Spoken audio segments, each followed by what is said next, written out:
On this episode of Narcissist Apocalypse, we talk with an abuse survivor named Dasha. And Dasha was raised by a narcissistic father who was emotionally enmeshed with his caretaking sister. It's a story of mixed messages, emotional invalidation, the cult of family, gossip as currency, depression, stonewalling, and creating autonomy.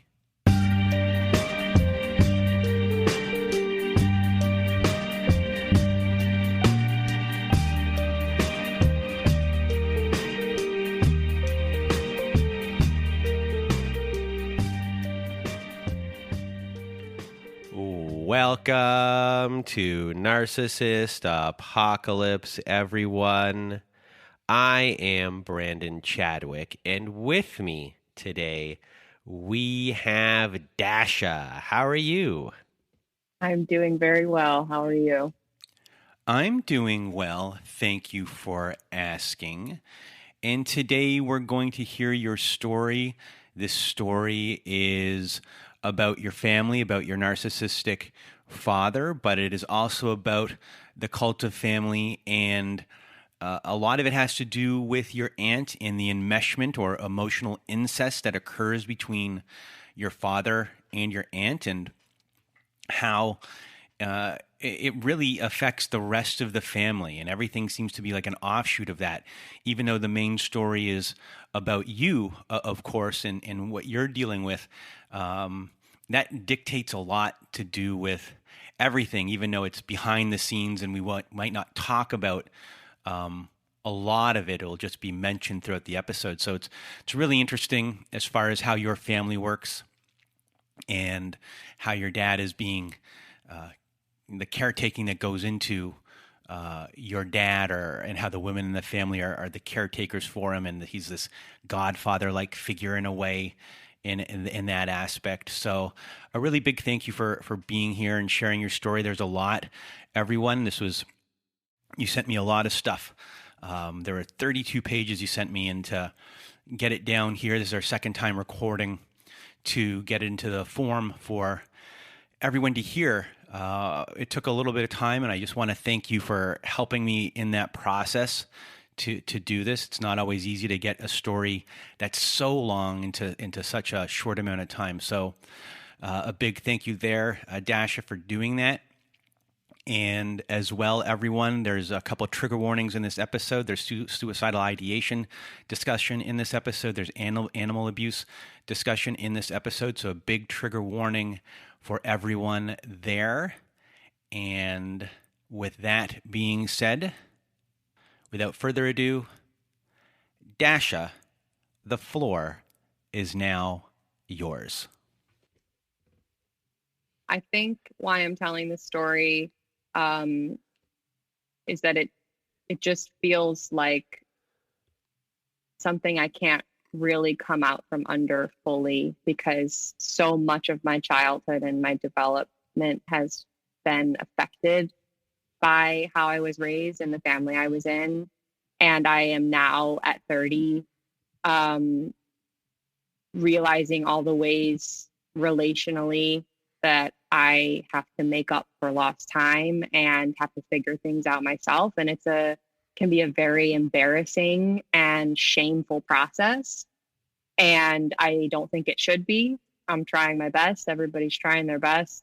But I just recently moved out of my dad's house, and it seemed like a good opportunity to finally talk about what I experienced without being literally and figuratively under his thumb.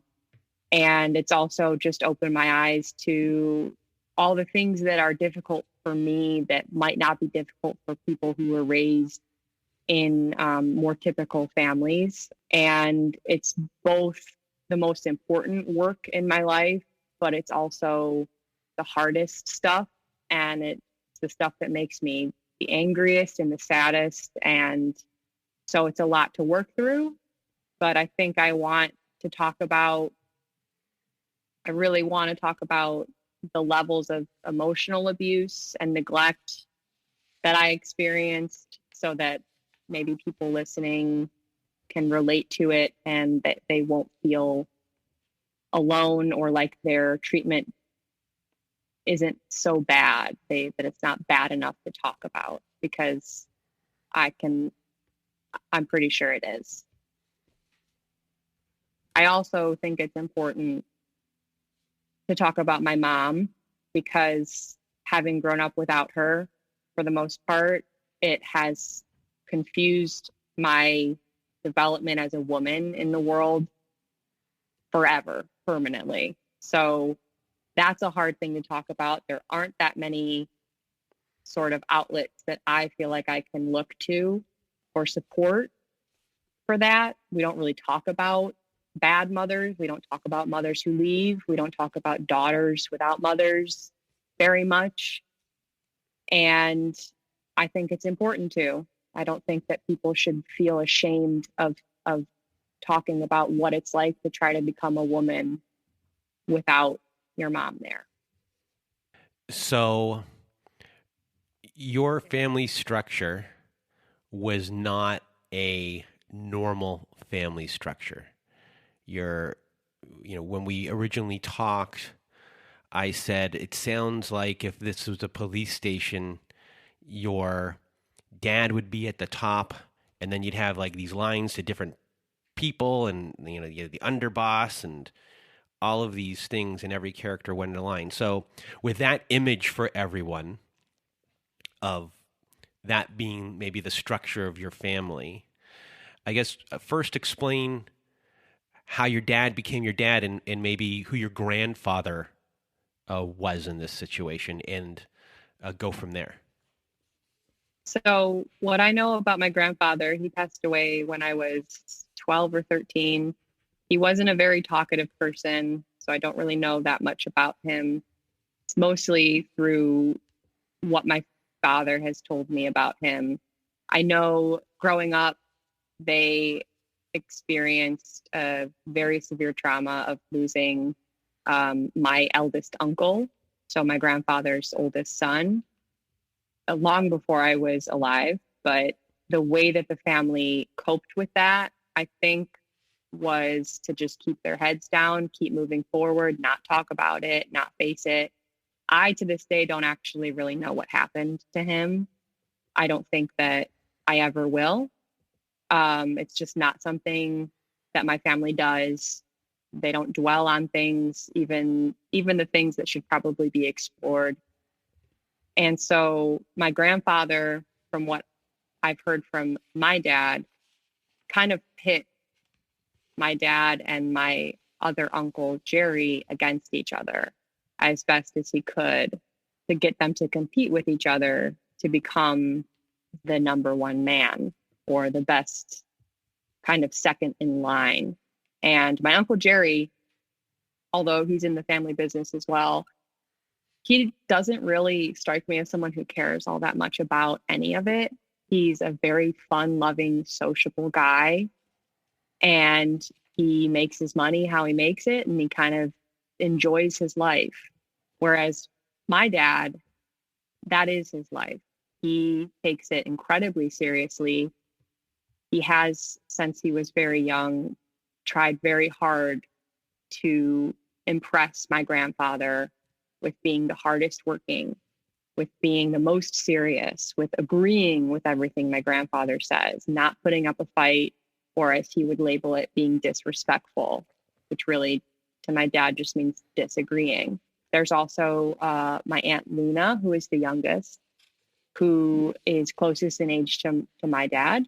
And they grew up as two peas in a pod, because my Uncle Jerry is about a decade older than both of them. So that family dynamic where Aunt Lena and my dad became really close, and Uncle Jerry, who had lost his closest sibling, they all lost a sibling, but his closest in age sibling, it kind of fed this competitiveness where it was, these siblings versus these siblings. And I think my grandfather, being a very stoic, very hardworking man, somebody who was actually self-made, I think he sort of encouraged that, or maybe didn't discourage it. So eventually your grandfather dies and your dad becomes the patriarch of the family. And he becomes doted on by everyone within the family to please him. Does Jerry do the same thing or no?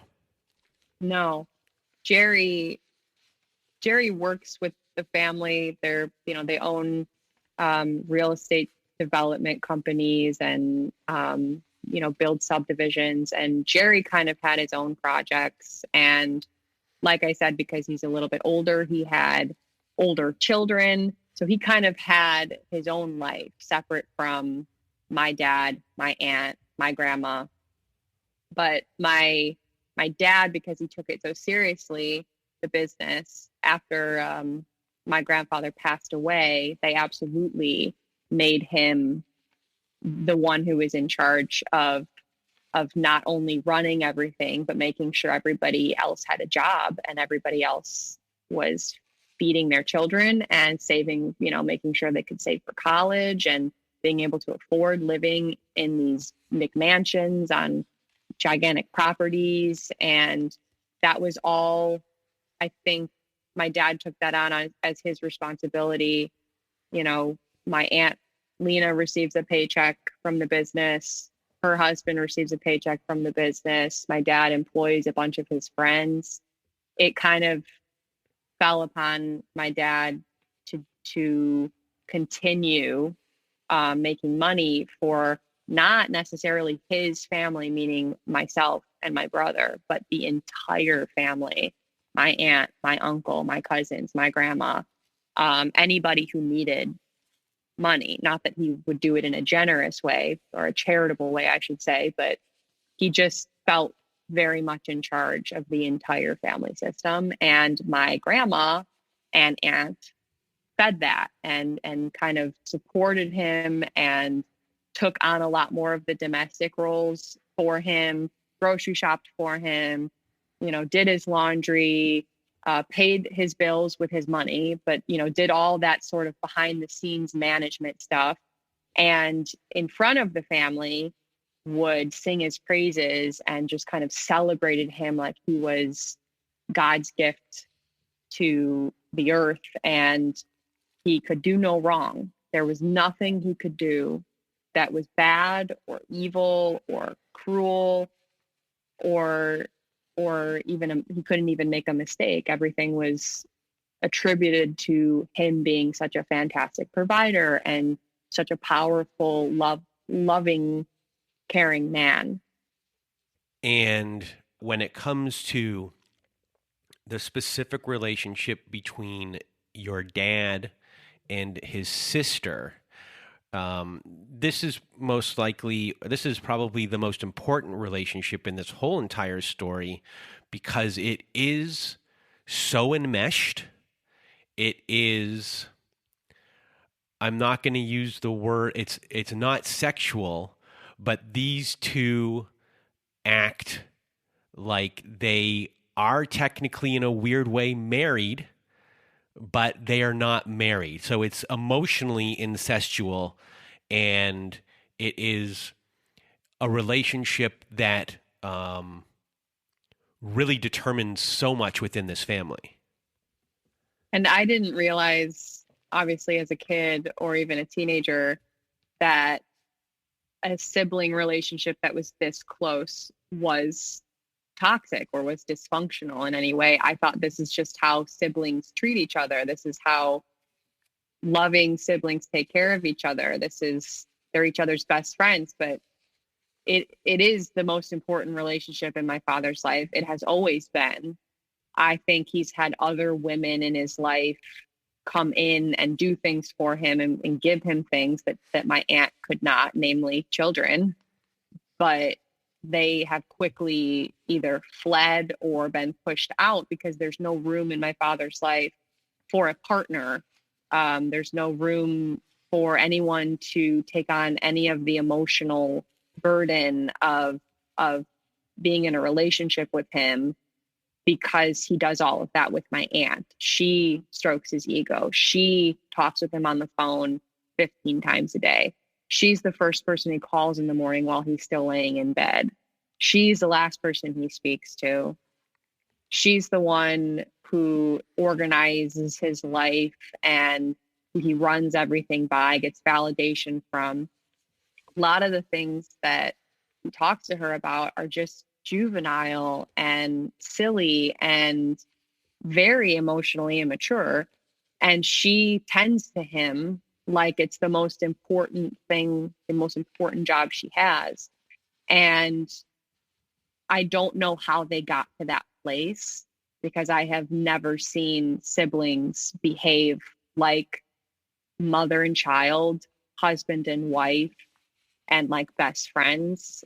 And sometimes, especially recently, like father and daughter, especially. I've never seen that before.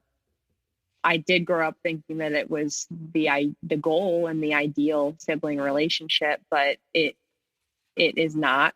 It's very unhealthy, and I think it's unhealthy for me with my relationship with my father and my relationship with my aunt. For them, it works. It's something that they have shaped their lives around. It's something they have set everything up around so that it's protected. They live on a piece of land that was split in two. They're always going to be in each other's backyards. They're always going to be physically and emotionally close to each other. They've guaranteed that. Like you mentioned, they're always going to be tethered to each other with finances and with working. And there's a level of involvement in my dad's sort of emotional life that created an even worse monster for me at home because I didn't have anybody to listen to me or believe me or validate what I was experiencing. It was all about my dad, and I didn't realize that at the time. So you mentioned your mom, and there's two stories here with your mom. There's your mom before she left, and then your mom after she left.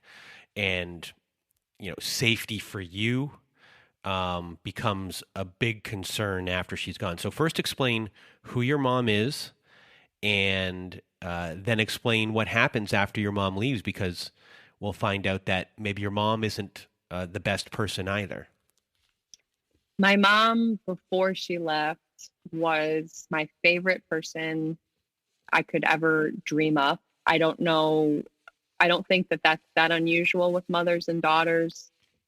She just seemed like the most beautiful, the smartest, the strongest, the most important person in any room, and the most important person in my life for sure. And I knew that I just had to grow up to become her and I would be okay. There was this sense of I just have to watch her and observe her and I will become that beautiful and self-assured and I won't be afraid of everything. I was a very anxious kid.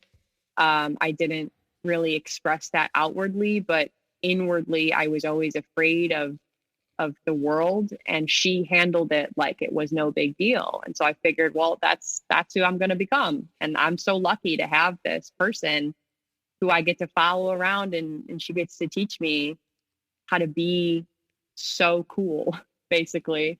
I wasn't really close with my father when I was young, and especially when my mom was around. He was just kind of a guy who went to work and came home. But with my mom, she was the perfect PTA mom. She was the funniest mom of all my friends' moms. She was the best neighborhood mom.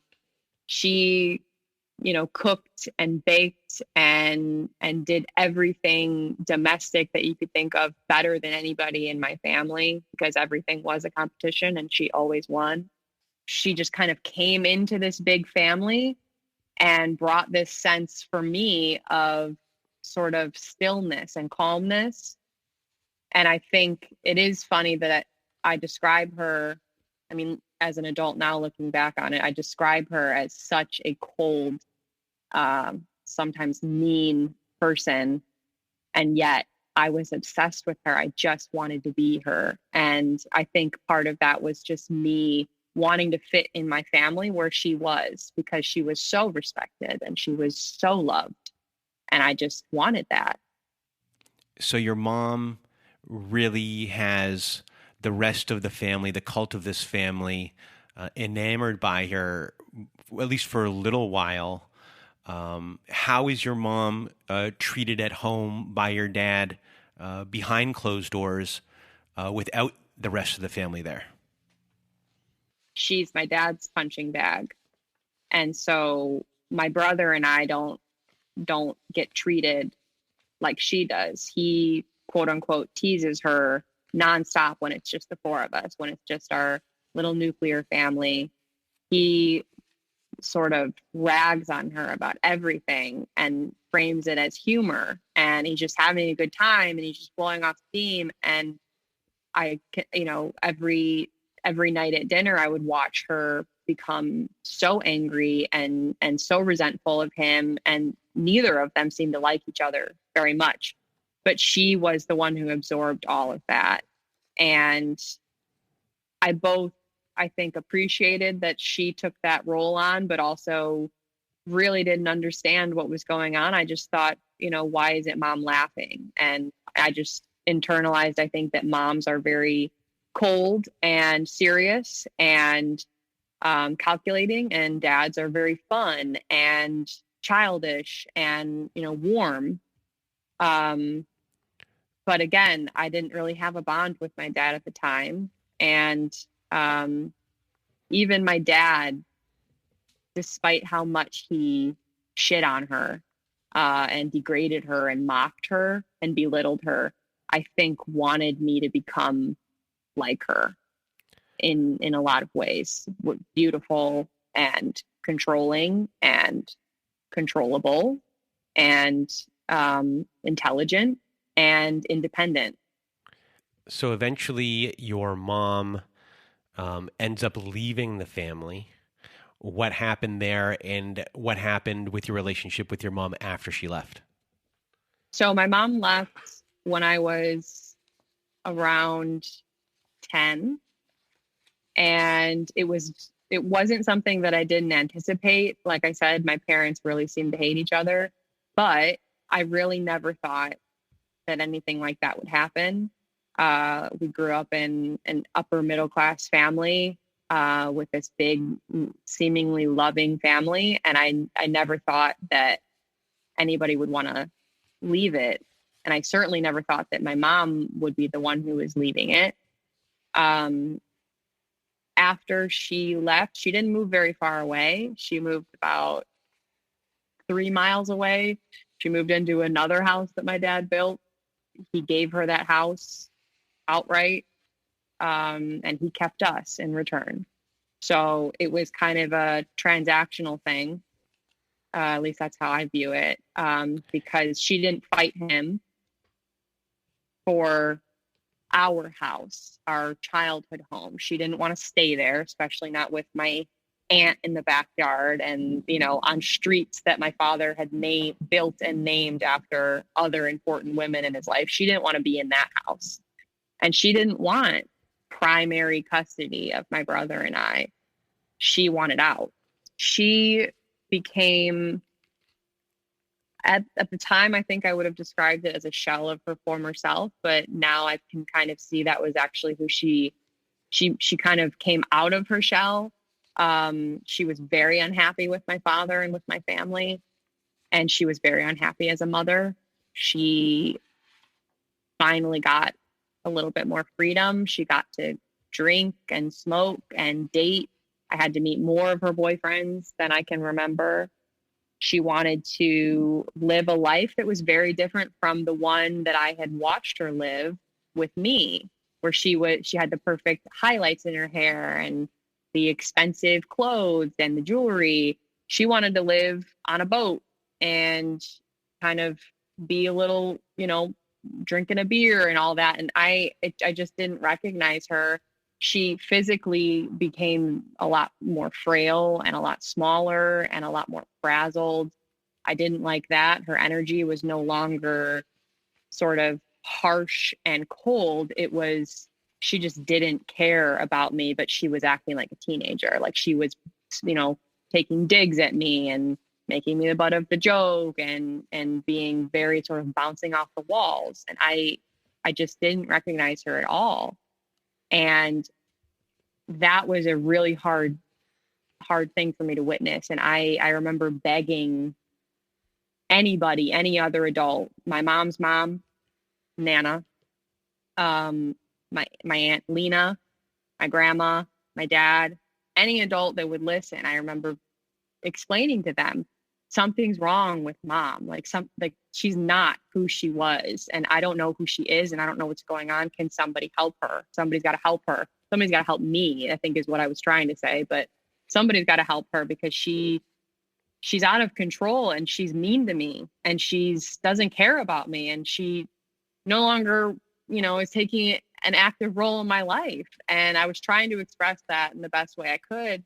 With my mom, it just kind of came out as anger and yelling. And with my dad's side of the family, it just kind of came out as, well, that's your mother. And they kind of all just kind of shrugged their shoulders and thought, yeah, well, she's crazy. I mean, that's why she left your father. They kind of all were just, it was validating for them to hear that she was deteriorating. So here's a moment where your mom has left the home. She is not herself. The biggest thing here is that your mom has given custody to your dad. And all of a sudden, the person that you felt safest with in the other home is no longer the same person. You feel like they have given you away. So you're sitting here now lonely, very confused, mixed messages about love, family. It's being reinforced here that we're your family. We took you in. This other person, other people can't be trusted. This part of the family, our blood can be trusted.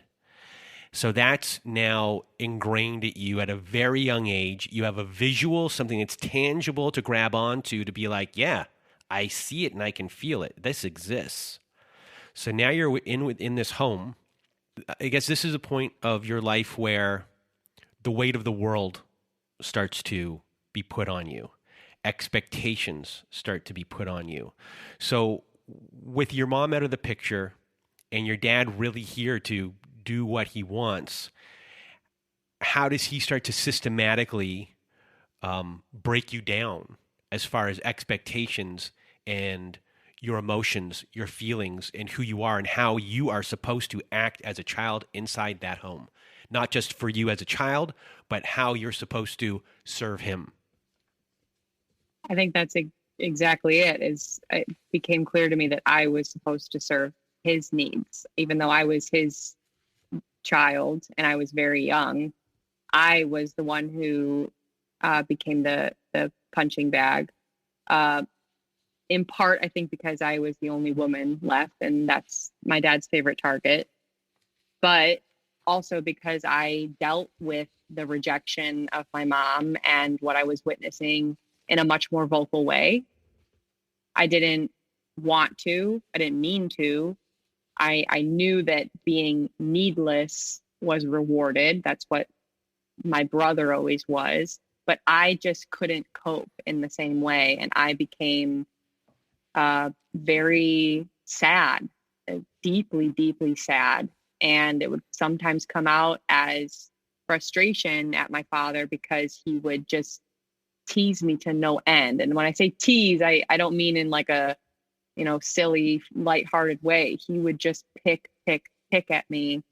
And he would use my quote unquote dramatic response to prove that he was the calm, sane, level-headed adult in the room, and I was just being a very needy child, and I needed to calm down, and I needed to relax, and I needed to have fun. And it just started. I started to realize, with my mom gone and him being the parent that remained, and him being the parent that stayed, and that was hammered into my head nonstop. father stayed. Most fathers don't stay. Your father is a single dad. Look what he did for you. He's the hero. Because he's all I had left, I internalized that I was the problem in that relationship because I had to be. Otherwise, I couldn't fathom being rejected by him or rejecting him myself. I needed him. He was the only parent I had left. He was the only one who cared if I was alive. He didn't really care much beyond that, but he was the one sending me to school every day. And it felt like I just needed to figure out how to get him to love me, and how everybody else seemed to be okay with him and kind of take everything in stride. And I just couldn't. I can realize now it was because I was experiencing a side of him that nobody else really was. I was his favorite scapegoat. I was the one who got it the worst because I had the strongest, I think, emotional attachment to my mom and the biggest struggle with her leaving. And he took that out on me. And I took that as, I need to figure out how to get this guy to love me. And I need to figure out how to become this guy because everybody loves him too. And look at how the family has rallied around him. Look at how much of a hero he is and how much of a coward my mom is. I can't believe I ever wanted to be like her. And I need him to show me how not to be like her. I was deeply afraid of my genetics at that time. Like I was just going to wake up one day and be my mom and make the choices she made. And I didn't, like, I wouldn't be able to control that or stop that. I expressed that to him probably dozens of times, hundreds of times maybe, that I was so afraid of growing up to be my mom. And he loved that. And in turn, the only other person I could think of to grow up to become was my dad, because he was the most charismatic, the most handsome, the most well-liked, well-respected man in the room. And he was like a magnet. And I was so desperate for love at that time because I wasn't getting any from either parent that I would have done anything to have people love me the way that they seem to love my dad.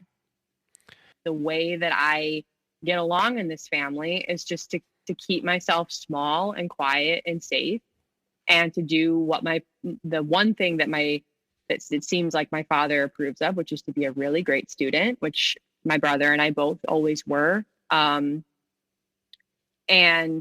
I just kept pushing myself in school. I didn't develop any sort of like hobbies or interests outside of school because I couldn't manage those. I didn't have the capacity to kind of structure my life around anything but getting good grades and surviving my family. And nobody, it seemed, could help me with any of that weight of I'm so deeply sad. I am so deeply scared. Nobody can help me with it. So I will just have to deal with it myself. And I think too, having two emotionally underdeveloped parents, neither of them, had the capacity or maybe even noticed that I was not doing well, that I was struggling and young and needed help. Like I said, my father's needs reign supreme, as a lot of narcissists do. And so even as a child, my emotional needs were not as important as his. And I was blamed and shamed for having any sort of emotional needs. So one thing you did mention in there was schooling and education, expectations of everything, of you in every single way. It just starts to really become a weight. And eventually, you and your brother have different relationship. And I think this is a good time to introduce your brother in a way, because you become the scapegoat and your brother becomes the golden child of this family. So take us through who your brother is and then I guess the relationship between you, your brother, and the family dynamics surrounding it all. So my brother and I are really close in age, less than a year apart. Um, I I think, I mean, he was not planned for my parents, but he did a lot of heavy lifting, I think, for my mom emotionally. Um, he was just the sweetest baby, or so they describe him, and did not cry, did not fight, was not a little, stubborn toddler, had no terrible twos, and just, loved and has loved my mom the same, her whole life. And my father, um, loves having a son. I think a lot of men like him just love having a son who is, that agreeable and that easy to, manipulate, or I guess just somebody who doesn't have that much of a personality, I would say, or, a lot of needs. I think I mentioned before, he that's the best way I would describe him, is needless. And as a child, that's not healthy to be needless. It's not normal to be needless. But he was left alone and rewarded when he didn't show my parents that he was struggling in any way. He didn't have any friends. He didn't have any hobbies either. He was incredibly intelligent, much smarter than me, especially naturally. It just kind of took him a lot less time to understand things than it took me. But he lived a very reclusive life, much like I did after, our parents split. But he never really made any waves about it. He never really complained about it. And he, was rewarded for it by, not being the kid that both parents had to figure out, or the kid who was complicated. And my dad, I think this is a directly descends from his own father's behavior. Definitely tried to pit me against my brother, at least in terms of our intellect and how smart we were. And would say things like, you've got a personality and you're smart, and I think you're way smarter than him. And would say things that, on the surface sound nice, but I never really viewed my brother as competition. I wanted him to be as smart as he could be. And I've always known he's smarter than me. And he was never somebody I viewed like that. And it always kind of made me uncomfortable that my dad did, because I love my brother. I think he's annoying and everything, but he's fantastic. And that sort of pitting us against each other, I don't think worked the way that my dad wanted it to. But when it came to my father and I getting closer, and me sort of mirroring my father and learning that was kind of how you get accepted by him, and that was kind of how he's nice to you, if you take care of him, if you listen to him, if you stroke his ego, if you agree with him about everything, then that sort of bonded him and me together more than him and my brother, because my brother had no problem with my mother. So for a time, it was weird. It was like my hatred, or what I thought was hatred for my mom as a teenager, bonded my father and I together, whereas my father resented that my brother didn't have any issue with her. And that was like the glory days of my dad and I being best buddies. And so I fed into that, because the more I took issue with my mom and the more I talked shit about her, and the more the more we didn't have a relationship, my mother and I, the closer my dad and I felt, and the easier it was for my dad to kind of control me. Because if you only have a relationship with one parent, not that was really my doing, it's a lot easier to become bonded with the larger family when, you're on their side, you agree with them. what messaging this is for a child. That the proper way to relate with your dad is to gossip about your mom and talk crap. I mean, it's remarkable that you are as nice as you are. That's the best way. I'm glad you think I'm nice. I am nice, thank you. So, some of the things that you wrote me, when it comes to you being the scapegoat of the family, were that you're pushing yourself, that you're punishing yourself for failing to be loved. And one of the most interesting things here that you wrote me was the family is benefiting from me hating myself. So explain that, because this is the point of your life right here where you're probably at the beginning of high school, where the mixed messaging has really started to take hold and you're starting to exhibit signs of all this trauma that has gone on, and that the programming that you have is going to start bumping into each other as far as what I'm supposed to do, what I've learned, but I'm supposed to do that. Well, I learned I'm supposed to do that. And then it's like boom, boom, boom, boom. I don't know what to do. These people are going to be mad at me. I lash out. That is kind of how it felt in my head, especially after family dinners, where I felt like I was constantly trying to vie for everybody's love. And it was something that I could never quite hold on to for very long, especially from my dad. It's always it's a moving target. But I think both of my parents benefited from me learning to hate myself, because they would then take on the parental role, we know better, you don't know anything. They just destroyed any sense of self-esteem. I don't think I actually developed any self-esteem to be destroyed. I think it was a lot easier to sort of tell me that I was the problem. I trusted the adults in my life. I trusted that my father was telling me the truth all the time and that he was going to protect me and shield me. It seemed like everybody, trusted him. And so I did as well.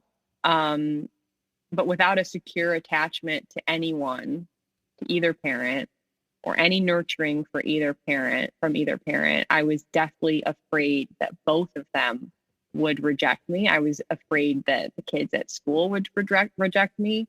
I was afraid that my other members of my family would reject me. And so I didn't really create my own personality, because my whole existence was tiptoeing. I didn't have any sort of perspective at that age to be able to understand that that's what I was doing, that I was trying to appease everybody and trying to get everybody to like me, love me. I didn't realize how much pain I was in. That was just my constant state of stress. I was trying to learn to exist without my mom being there. I was watching her destroy herself. I was living with that while also really resenting it.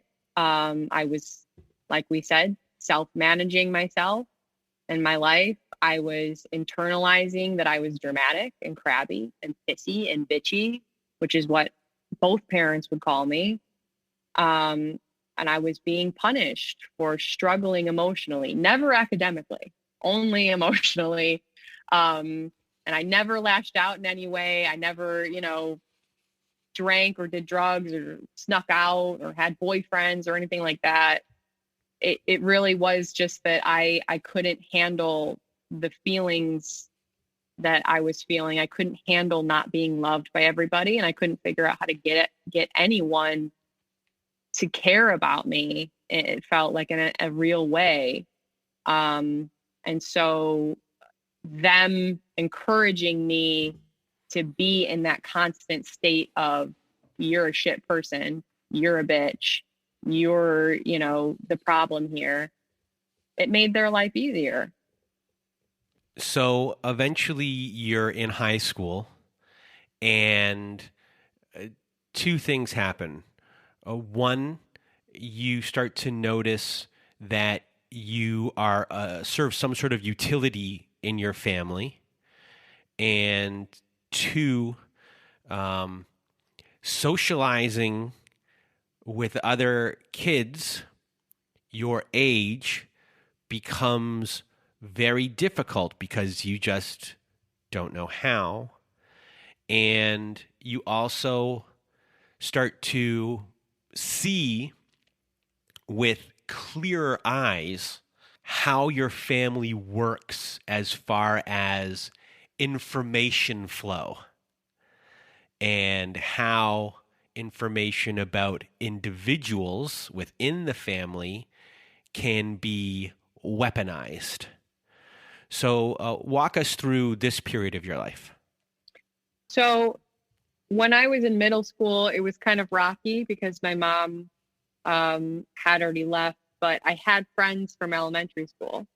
By the time I was in high school and everybody else was maturing at a, I guess, normal rate, or just was kind of going about their life, in a healthier way, I started to not be able to connect with any of the girls my age or the girls I had previously been friends with.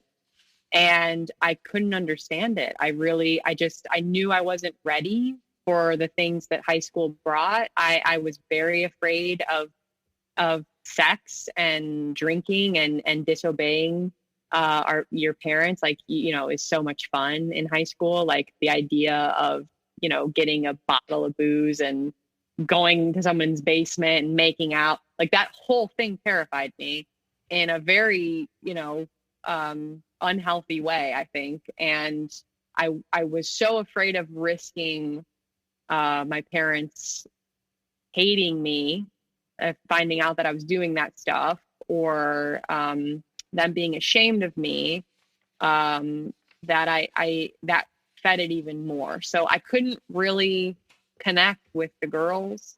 I wanted a friend so badly. I wanted a best friend so badly. And I think what I started to do was expect unconditional love out of my young friends, because I wasn't getting that at home or from any of my family. And that is so much what I needed at the time. I didn't realize I was projecting that onto them, but that was my standard. And when the girls were mean to me or when they were dismissive of me, it cut me so deeply.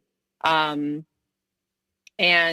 I didn't know how to deal with it. So I would run back to my dad's family, and my dad in particular, and talk about these quote unquote mean girls. And they would just, them meaning, my dad and my Aunt Lena and all of them, would just reinforce the fact that those were just friends, and you don't need friends. You have family. You've got your cousins that are, similarly aged, and you don't actually need to hang out with people like that. And they're losers and they're not going to go anywhere. And you're going to go and do all these grandiose things.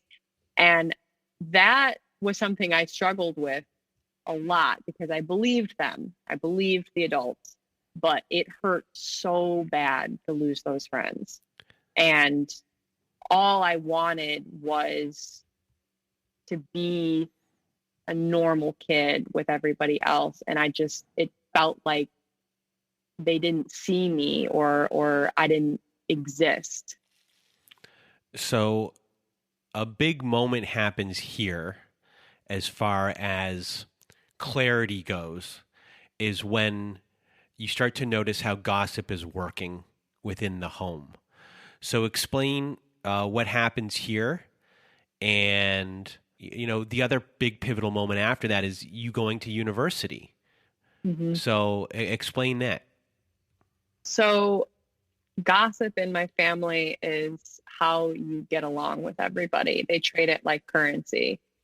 You bring gossip to the table, everybody sits around and talks about everybody else. We talk about friends, we talk about close family members, we talk about the family members that are still in the driveway on their way out. We shit talk everybody. And that's how I think my family stays bonded. That is their favorite activity. And I'd never realized not even in high school, not until actually I got to college, how cruel that gossiping was and how abnormal it was. The things that they would say about people that I loved or that we loved and that we supported in our family, the things they would say as soon as they left. It was just normal to me. It was completely normal. And it also fed this idea in my head, this, I think, very critical voice, because when you're spending all your time socializing with people who are just being nasty about everybody else, you start to, especially me, with no self-esteem, I started to internalize that critical voice, and it became even harder for me to figure out how I was supposed to behave in the world, because how am I supposed to rise above their criticism? How am I supposed to live a life where I don't get tripped up, where I don't make mistakes, where I don't screw up? That was my biggest fear, was doing the things that my older cousin, Uncle Jerry's kids had done, which were make these, in my dad and my Aunt Lena's mind, huge mistakes of picking the wrong partner, picking the wrong college major, failing to launch. And I just kept, I stayed very worried about, well, how do I ensure that I don't end up doing that? Those are, isn't that just life? And that was another sort of voice that was clashing with this, with everything else internally. I couldn't figure out who I was supposed to be in this family, and yet it's all I thought about all the time, and it drove me crazy. And then you eventually get a break from the family for your first time, and you go to college, and that in itself becomes a terrible experience, but also an eye-opening experience. So take us through that. College was supposed to be my big reward after keeping my head down and suffering through high school. That's at least how I view it now, is I really couldn't figure out how to be happy in high school.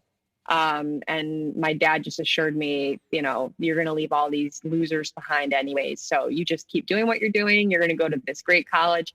I did end up going to a great college. And my father was so very, very proud of both me and my brother.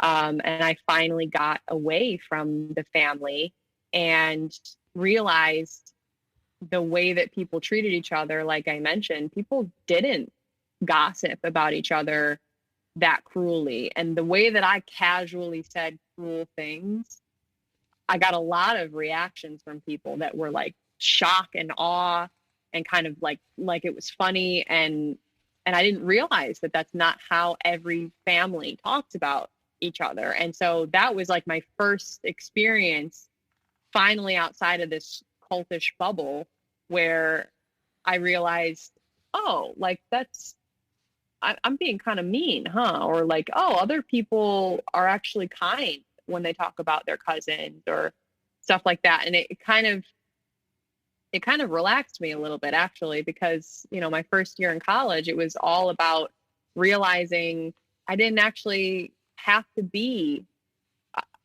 figure out who I needed to be within the family. I had this experience this time opportunity where I could figure out who I was at this school. And it was a lot less scary than trying to figure out who the hell I was at the dinner table. I could just be myself, and people seemed to like me, and I was funny and I was charming, and people wanted to be my friend and invited me places. And for the first time, I got a little bit of self-esteem, and I was, it was all very new for me. And I loved it, and it was so much fun. But I also struggled a lot with relationships still. I had one best friend, Kelly, and she and I were definitely codependent and had a lot of shared traumas. I don't think we realized it at the time, but her and I took to each other. And we're best friends. And she sort of filled that gap of, oh, she loves me for everything I am, and I'm finally being celebrated, and everything was going well until we hit our very first relationship hurdle where she hurt me, and I didn't know how to cope with it. I had no training, I had no experience. The only thing I'd ever been told was leave her behind, and you got the family, so screw her, leave her behind. You're gonna, be better without her anyways. That was what had been told to me for,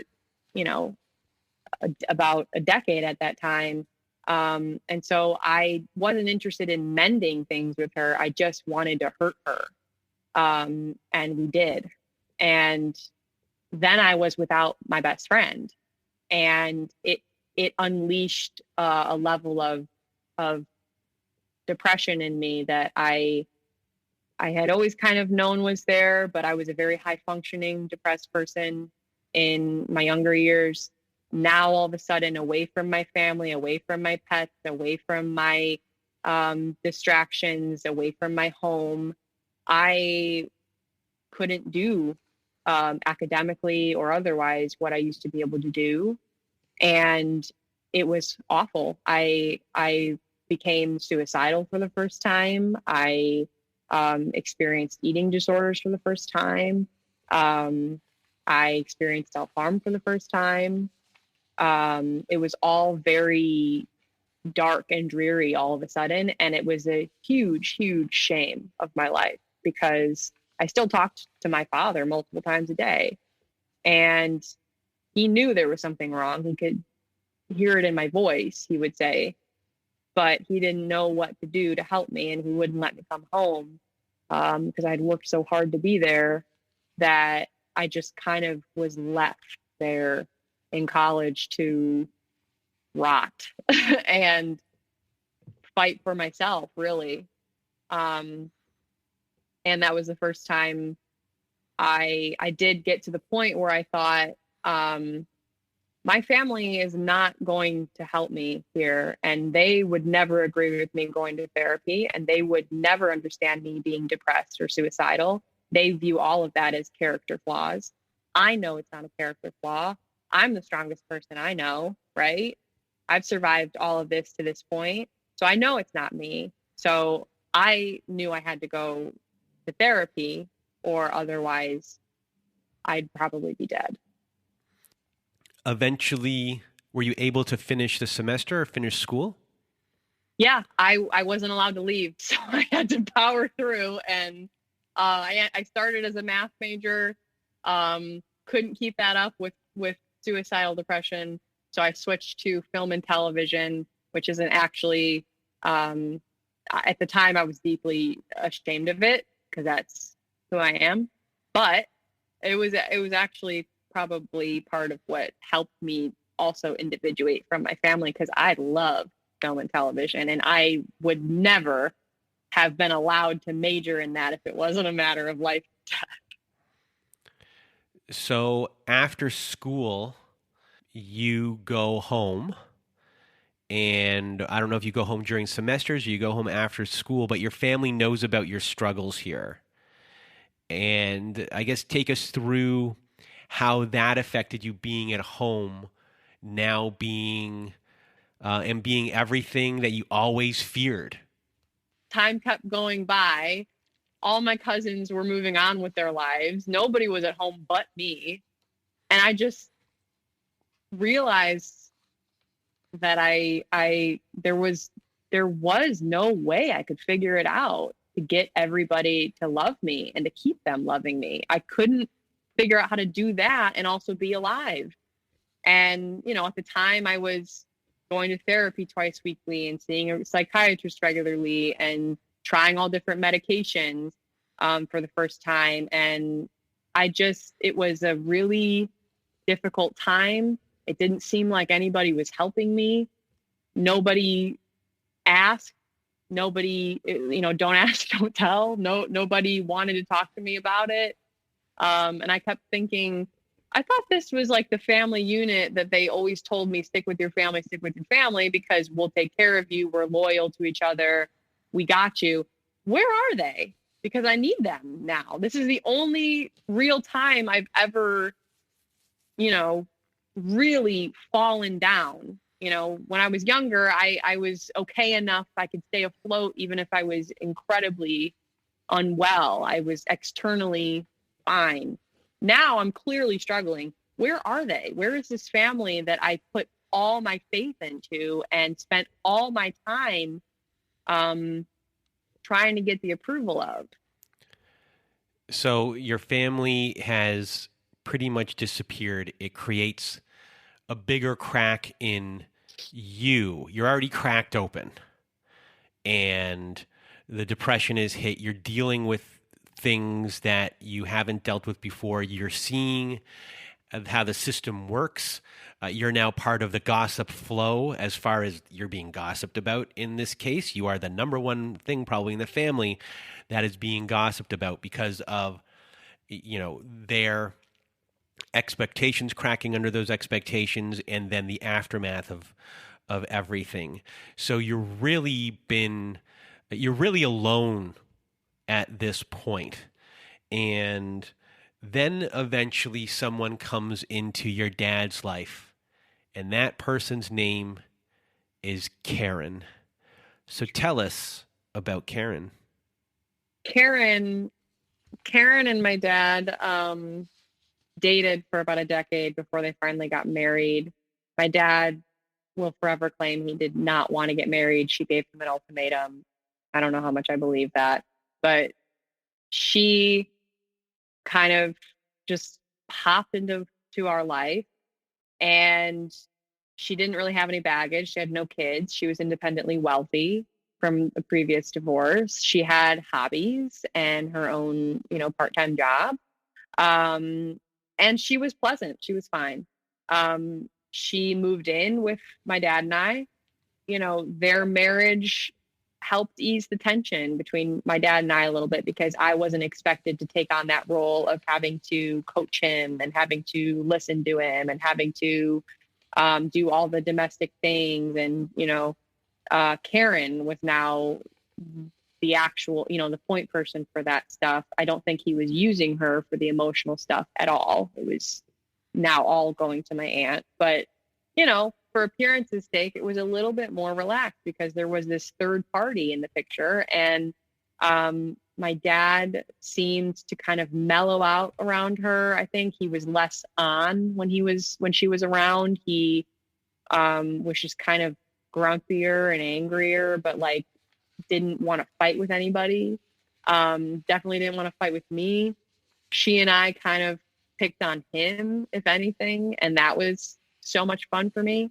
She and my aunt got along, but in a very facetious way. I could tell from the get-go that my Aunt Lena hated her. It was like my Aunt Lena gushed over her, like love bombed the shit out of her, and was just like obsessed with everything Karen said and did, and brought her into the family with open arms, because I think that's what Aunt Lena thought my dad wanted. And it's a great way to get closer to my dad, is to be close with his wife. She and my mom were very close as well. So it was like almost like my aunt was mocking her with how much attention she paid her, and how interesting she thought Karen was. Inevitably, my dad cannot be married. It was very clear to me, especially having been part of this dynamic, that he, like I mentioned, was not sharing any part of his life with Karen. And they weren't coexisting. She was a part of his family, but not vice versa. And she had a big family. I never met them. And I was never invited to, and it was just kind of like not talked about. And she was allowed to come to our Sunday dinners and some of our vacations. But eventually Karen, that wasn't enough for her. She wanted a spouse. She wanted a partner. She wanted somebody to share a life with. And my dad was really only interested in sharing a life with Lena at the time, as he always had and always will.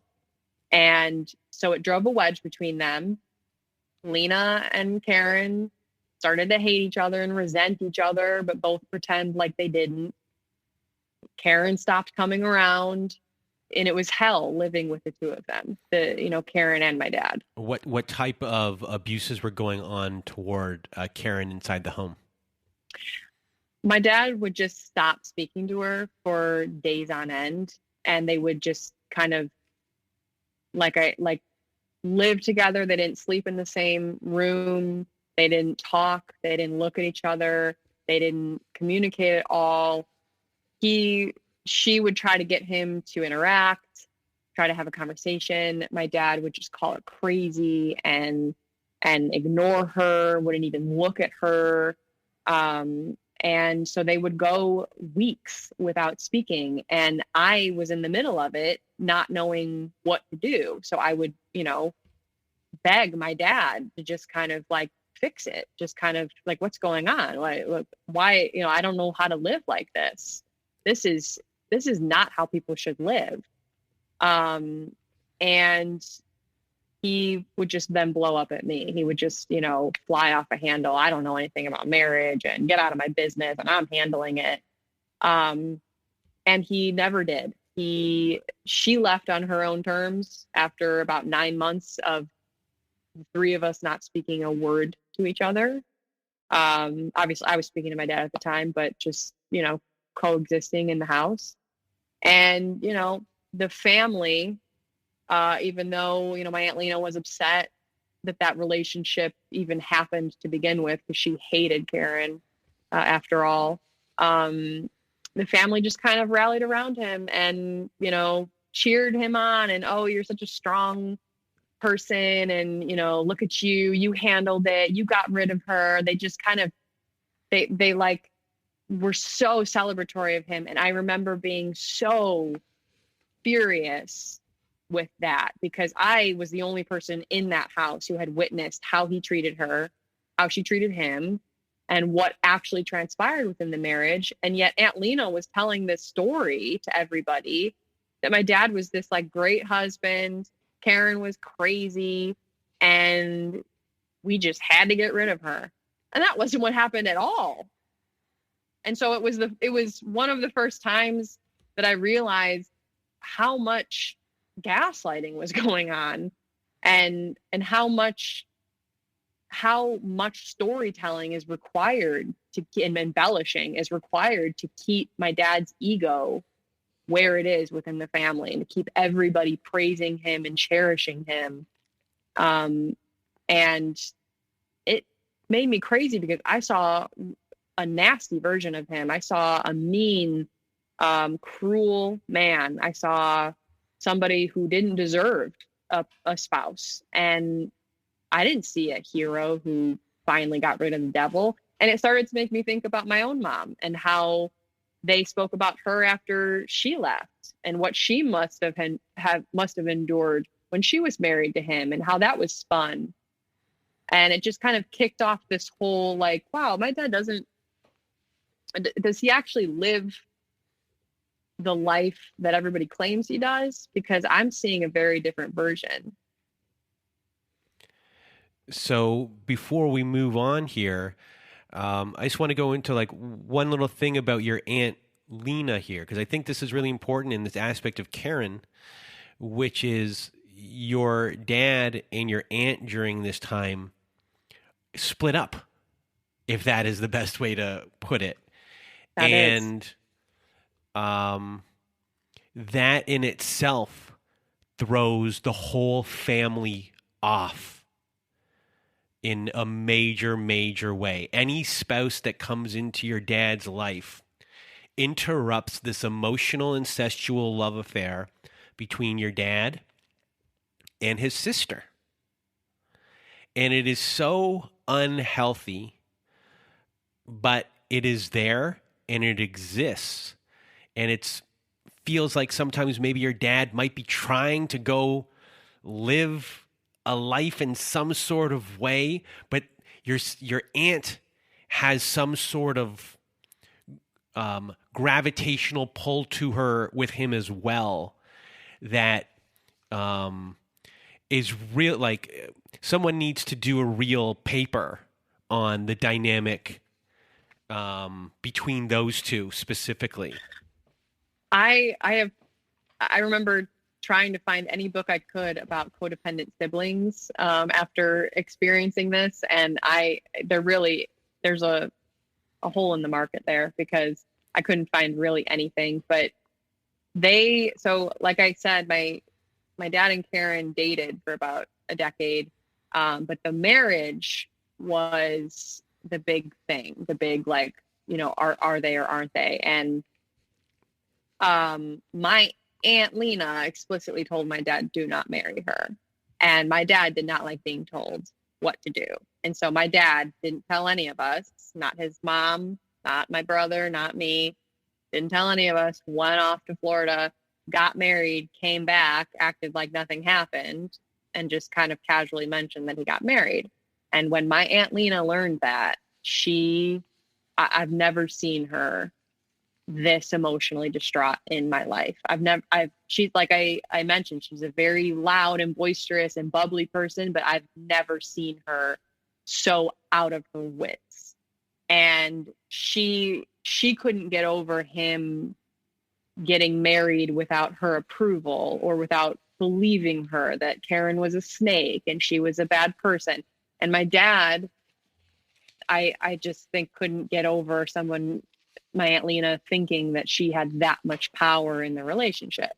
I'm not sure really which one's in control. I've never been. I think it fluctuates between my aunt and my dad. But in this situation, my dad really did have all the control because, he stonewalled my aunt completely. She was hysterical a lot of the times. I mean, I had my cousin calling me saying, we need to fix this.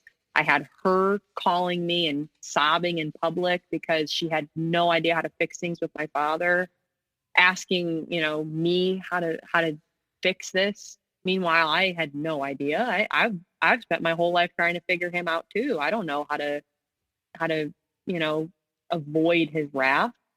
And eventually it all came to an end because my aunt got sick. She's okay now, but she was not well, and that was the perfect exit for Karen. She was like, all right, well, I'm not going to deal with any of that. I'm done with your family. And so my dad then gravitated back to Aunt Lena because that's the important person here. That's his family. That's who he's got to keep safe right now.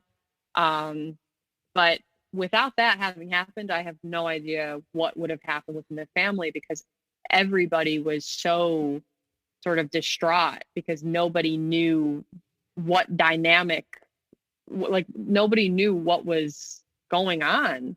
They had never butted heads like that before in my lifetime. And they haven't since. So you've gone through a lot of these eye-opening experiences. This recent one with Karen, how your aunt acted, you really get a really good sense of how your family really is compared to what they have been telling you your whole entire life.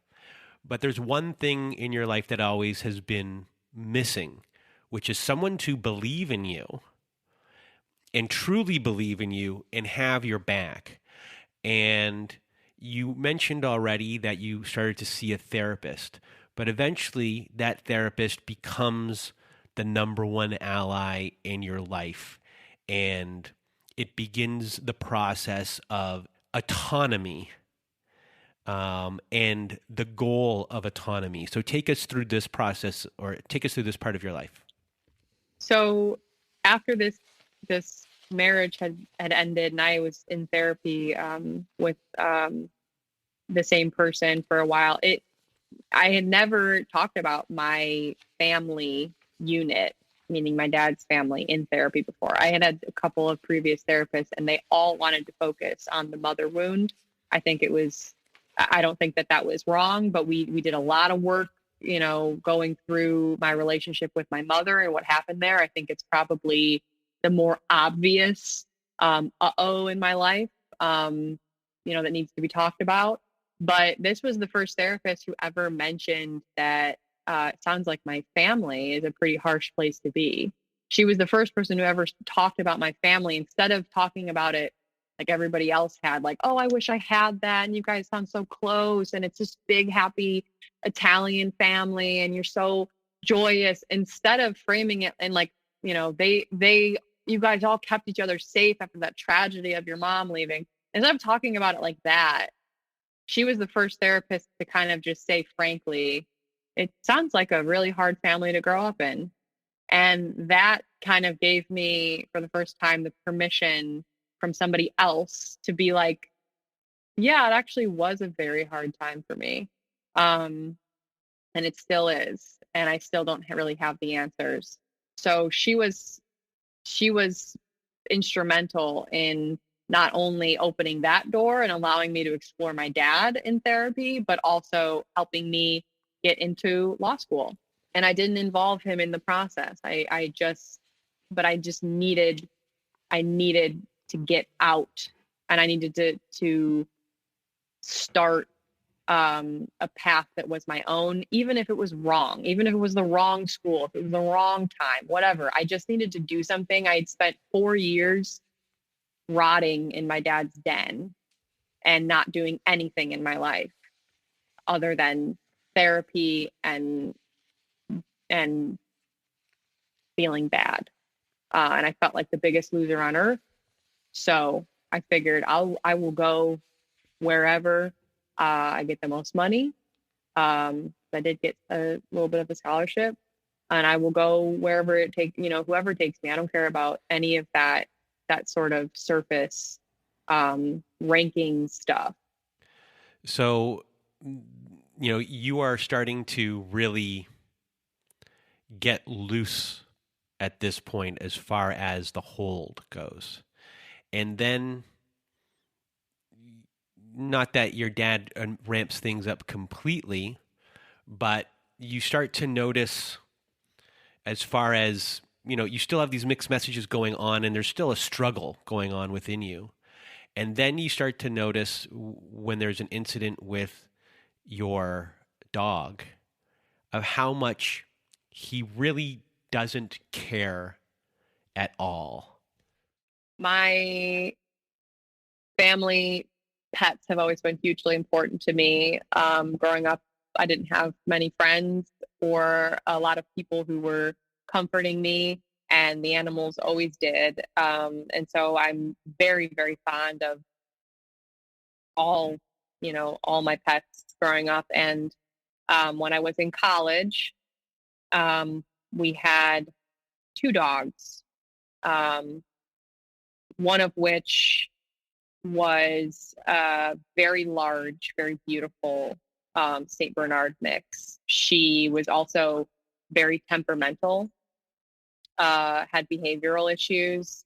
When I moved back home, I spent a solid 2 years trying to train her to be less reactive, because she was, in my mind, she wasn't able to be around other dogs. She wasn't able to be around other people. And I wanted her to be happy. I wanted her to be calm. I wanted her, to live a good life. And so I worked with her every single day on training her. And her and I were best buddies. And, I had another dog at the time too. And he was easy peasy, very simple temperament, classic dog temperament. And, I spent a lot of time in that, after college and before going to law school, in my dad's den, laying on the floor, cycling through different medications, just in a lot of pain, but unable to pick myself up. And those dogs sat with me every minute of every day. They napped with me. They structured my day. I went out with, took them out, took them to the vet, took them to the park, took them on walks. That was the only thing in my life at the time. And they were very, very loyal friends. And I had an apartment downtown in the city where my school was so that I could do overnights there. But I didn't live there because I couldn't be away from my dogs. And this temperamental dog, the one that had a lot of the issues, we'll call her Penny, she had a seizure disorder. She would have major seizures. And she would come get me if I was home. She'd come get me every time because she could sense them coming on. And I was her comfort person. And we would go, we'd sit outside, and she would stumble around, and it was, and then she'd snap back into it. And she was on medication for this. My dad, being a very wealthy person, was no problem medicating this gigantic dog. She needed to be on everyday meds. My dad and I started to fight a lot when I was in law school, because I knew that he was not giving her enough attention, and I knew he was withholding her pills for some reason. He just would decide to have her skip doses, not give her any, give her half, whatever. And this is one thing that I really fought with him about. We fought really nasty about this because, I would always say to him, why would, the vet told you she's got to be on these pills. She doesn't need to be tapered off of them. She's going to be on them the rest of her life. It's not a money issue. Why are you doing this to her? She would, she'd have more and more seizures. And, he, being the narcissist he is, knew better than everybody. Everybody blew smoke up his ass like he's the best dog trainer and he's the best dog owner and he's just so fantastic. And, I just watched him mistreat this dog, and it broke my heart. And one weekend when I was home, she had a cluster of seizures and she never woke up. And she was only 5 years old. We rushed her to the emergency vet, and I sat next to my dad in the vet's office, and I was furious. I knew it was because he had stopped giving her pills. And this is exactly what would happen. And the vet at the time, the emergency vet, looked at us and asked, well, why did you stop giving her pills?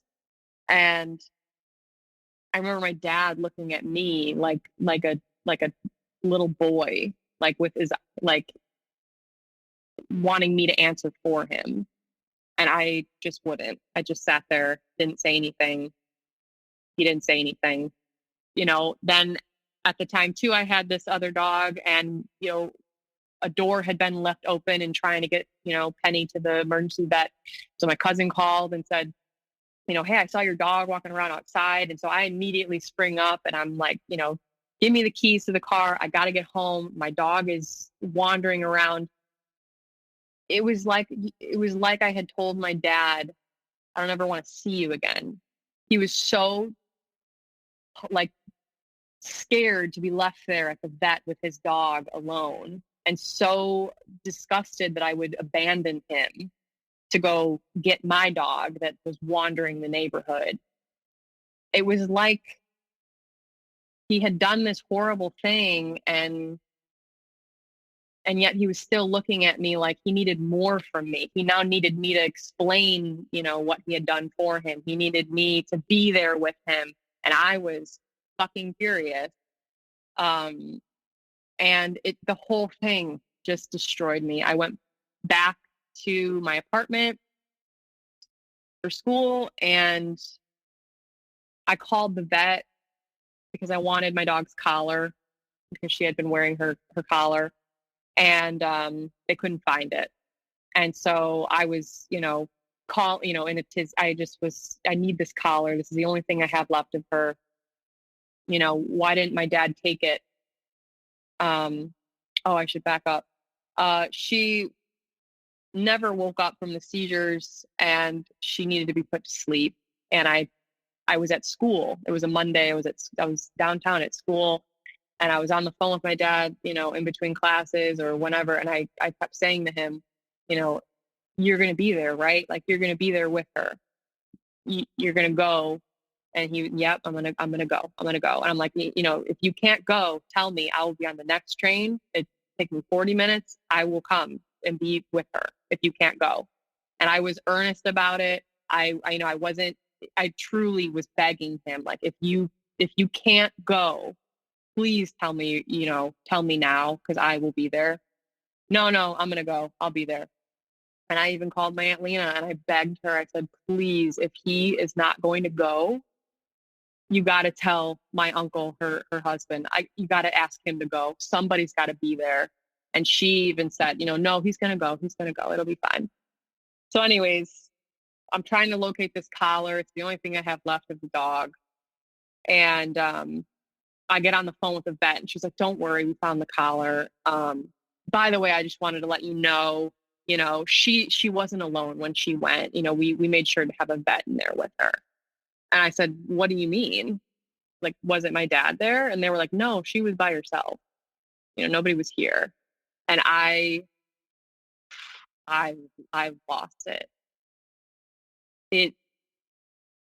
I don't think I've ever been that angry in my whole life. I called my dad the next morning. I screamed at him like I've never screamed at anybody, nor do I hope I ever scream at anybody like that again. I was disgusted. I was furious. I couldn't believe he would do that. It's not a judgment on how people leave their pets. That's your decision. But the fact that I begged him to let me know if he wasn't going to go so that I could be there, so that anybody, my uncle, could be there with her. So she wouldn't be alone. So she could smell somebody. I just couldn't, I still can't make sense of why he would make that decision, not only for himself, but for me. And I lost it. And, like every fight with him, it then became about my behavior and how I was disrespectful and how he would never speak to his father like that. And I was a horrible, disgusting person. And I said terrible things. I called him every name in the book. I called him a coward because he is. I called him a liar because he is. I saw him for exactly who he was, and I told him. And then it became, the issue wasn't me being mad at him. The issue was, now I had said things to him that he was going to hold over me for the rest of my life. And that's what happened. He then was furious with me, and, he reversed it. It just was maddening. And the problem at that time was he was paying for law school. He was paying for the apartment, and he was picking me up from the train station. And so I wasn't allowed to stay mad at him. But I wasn't allowed to hate him because I still financially depended on him, and he knew it, and everybody knew it. But, that's how he ensures that his relationships stay intact. So I had to beg for his forgiveness. And our relationship has never been the same since then. Things just got worse because there was a lot of gaslighting after that, where, my Aunt Lena would start telling the story differently. She would start telling all sorts of stories differently to frame my dad as this hero. And I started to pick up on that a little bit more, and started to realize when stories were changing, and everybody just kind of like nodded in agreement. And I was the only one who was like, wait a second, that's not how it happened. And that's not you made that up. In my head, I would, never say anything like that out loud. But I started to realize that this whole family was existing to prop him up and to protect him. And with something as explicit as what happened with Penny, I couldn't believe that they rallied around him. And I couldn't believe that I was the asshole. And it made me realize I'm never not gonna be. And I can't trust my dad. He is a coward, and he is a liar, and he is a bully. And so long as I am a part of that family and I feel those things about him, I'm going to be the enemy. So then eventually the pandemic hits and things go sideways for a lot of people during the pandemic. What happened with you and your dad during this time? So because I was in law school at the time, I, lived at home, um, and I was doing everything from our basement because it just seemed to be the quietest and easiest place to be. And I was in classes all day, but it was not fun. Not being able to be around my people and to be out of the house and out from the eye of Aunt Lena next door, who's watching and reporting everything. It was just a very suffocating time. Um, my my dad really was upset with me that I did not want to attend family gatherings. I, kind of used it as I'm sure a lot of people did, as a great excuse to not have to go to every Sunday dinner and not have to go to every holiday because legitimately I was afraid. I think a lot of people were, and I took my health seriously and I didn't want to get sick. I had a degree to get, and I just didn't want to be around big groups of people, especially not that big group of people who I know were not taking things as seriously as I would have wanted if I were to, spend time around them. And that was like a spitting in my dad's face. He was furious that I didn't want to be around the family, that I would prioritize my own health and my own needs above that of the family, because the family needs to see me and needs me to be there to show face and basically prove to everybody that there's nothing dysfunctional going on in my dad's house and his relationships. And I just wouldn't do that for him. I finally prioritized myself, and he absolutely lost his mind. We did not speak, uh, which is very typical of him. I had gone through periods of not speaking to him for months at a time, before weeks or months. This was about 6 months of us not speaking to each other, which I know he's excellent at because I watched him do it with Karen for about 9 months. Um, and he had the support of Aunt Lena and Graham and everybody telling him that I was in the wrong. And so, one day he just got really, really riled up and came downstairs and absolutely flipped the lid, kicked me out, called me pathetic, blamed me for Karen leaving, used my complicated relationship with my mother and her mother Nana to prove that I was the one with all the relationship issues and I must be in the wrong. And why aren't I texting and calling my cousins? Why am I the way I am, basically? And how dare I? I'm an entitled bitch. He's not going to pay for my law school anymore. I had to, frantically try to figure out, well, how do I take out loans for the first time? And he just used every card he could that he had been collecting over the years to just scare me into showing up for the family.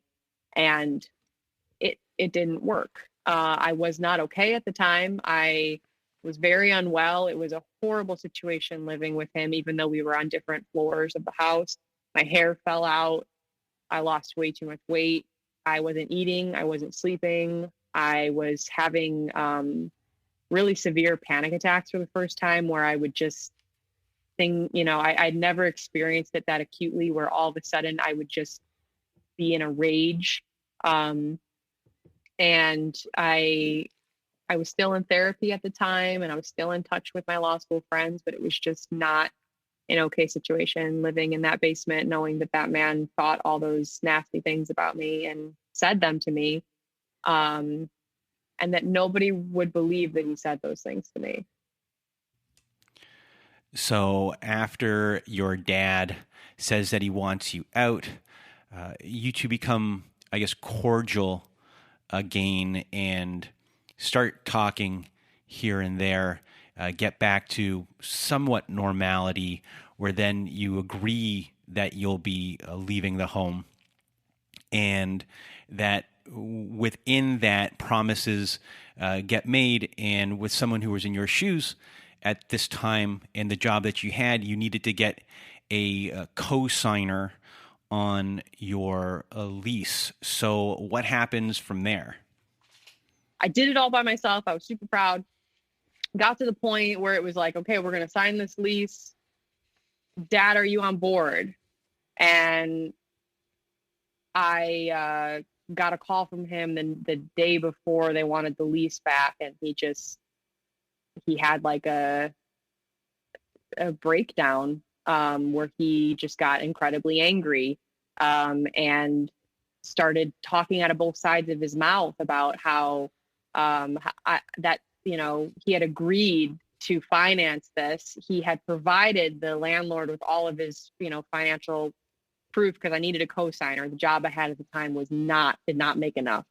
And my dad just basically tried to make up all these excuses as to why this house wasn't going to work, and why the timing was bad, why the location was bad, why everything was bad after I had figured it all out. And he just pulled the rug out from under me. And that was that.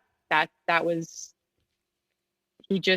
I was that close to leaving and to having a little bit more independence, even though it still would have been tethered to him. He wouldn't do it. And so I eventually got a different job. I had to scramble to get a different job, to get a higher paying job. I used every friend I could to help take me and view houses with me and talk about neighborhoods and help me move and do all of that. It was all my law school friends, and finally was able to do it myself. And at that point, it was very clear I didn't need him to love me. I think that became the clearest after the bar, after I passed.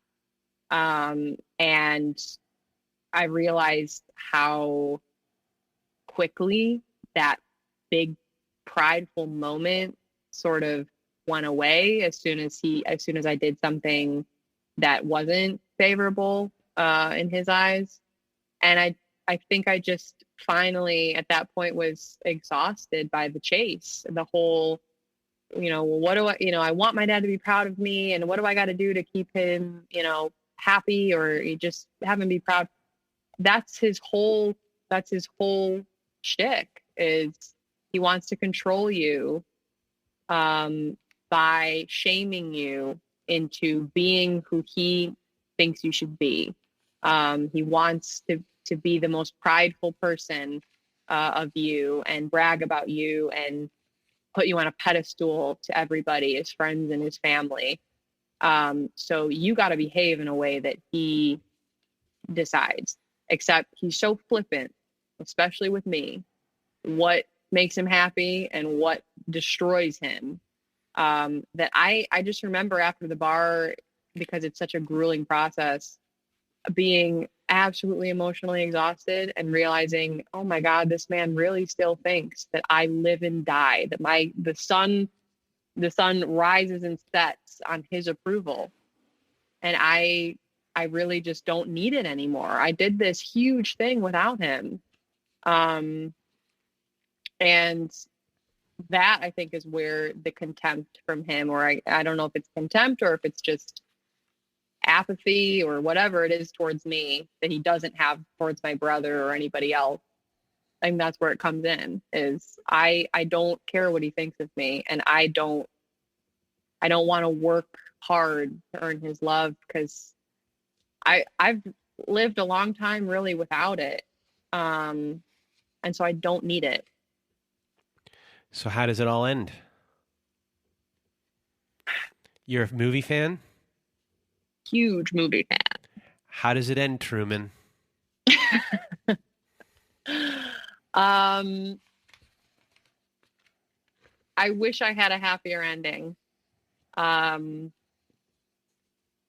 my dog and I moved out, and I have noticed it's a lot easier to have a relationship with my dad when um, I'm not living with him. Um, and that's been fine. But, things are still really hard for me. Dating is really hard for me. Uh, Relationships are really hard for me. Not having relationships is really hard for me. I feel very behind. I feel very like I'm starting the race very late. And um, I will say though, I am very proud of myself.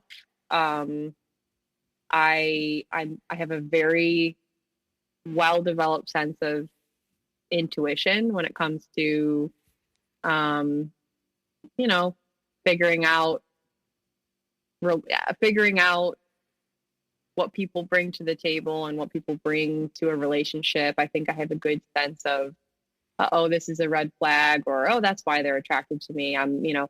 I've dated a couple of people who I would not label as narcissists, but that I can recognize I probably attract because I was raised by a narcissist. So I was raised to be the perfect little codependent. So I think I'm a target there. So I have to be very cognizant of that. But I'm proud of the work I've done in my relationships. That's been probably the last year of my life has been taking accountability for my own emotional responses to friendships and things that happen in friendships and relationships, and just realizing that, yeah, all this bad stuff happened and I deserved better and I didn't deserve to lose out on that much of my life, or for anything to be this hard. But it's up to me now moving forward, figure out how to regulate my nervous system in a way that I can have happy, content relationships. I have a couple of really great friends, which is everything to me. And yeah, I'm okay. Do you want to have a family yourself? Absolutely not. No marriage, no kids. Get out of here. I like dogs. My dog, Tony, and I are our own little family. So that's enough for me. Cue the Sopranos music. Cut to black. Do you even know what would make you happy, or what you want, or you just Yeah. kind of, or what is that? I am very good at, I know my what I'm doing right now is being very aware of my boundaries and if people respect them or not. I have gotten to a point where I've stopped gaslighting myself into thinking that having needs is bad, and having boundaries is abnormal, because I grew up in a family where having both of those things was absolutely a no-no. So I do a lot of practice in relationships. Dating is a great place for it.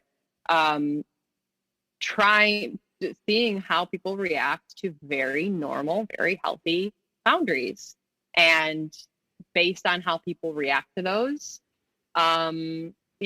taking stock of whether or not you want to continue relationships with people, and also just being a lot kinder to myself about it, and trusting myself that I can trust myself to read people. And I think growing up in the family I did, I was obsessed with trying to figure out why people were the way they were, because I couldn't figure out who to be, how to be that, who I should change into. And so I have an overdeveloped, probably overactive sense of sort of reading people, and it can definitely go too far, but it's very helpful for weeding out people who just really are not, that I really shouldn't spend my time with. And I am I'm very proud of that too. And everyone who's listening, as I mentioned earlier, that you sent me this novella. And we discussed before we began if you should just read the novella. And I said no. But there were a lot of good lines in that novella that you sent me. And we didn't really get to a lot of them today because we were going off of memory to keep a flow going, because it's different than when you read it.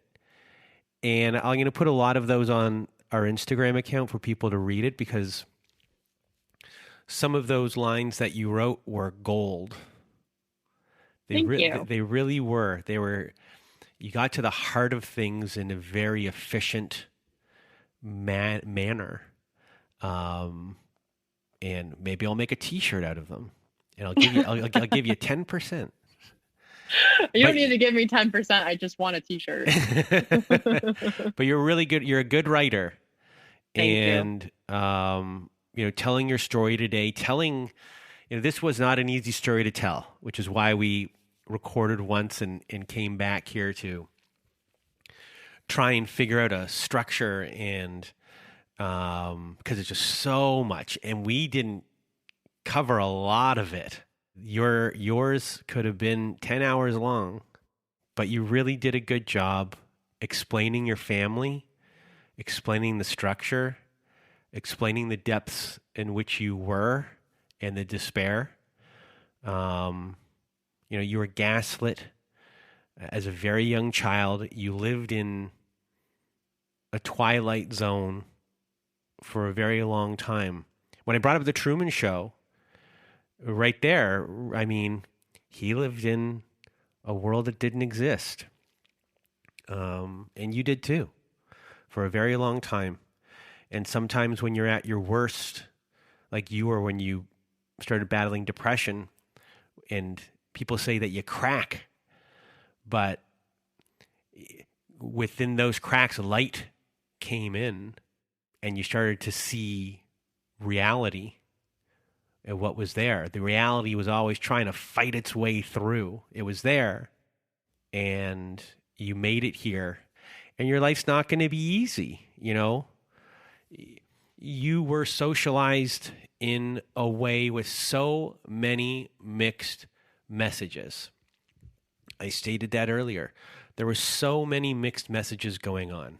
There could have been like 4 conflicting messages within one message. And that can break anyone. So when the depression did hit, or when it showed, even though you probably were depressed for a long time, that was inevitable.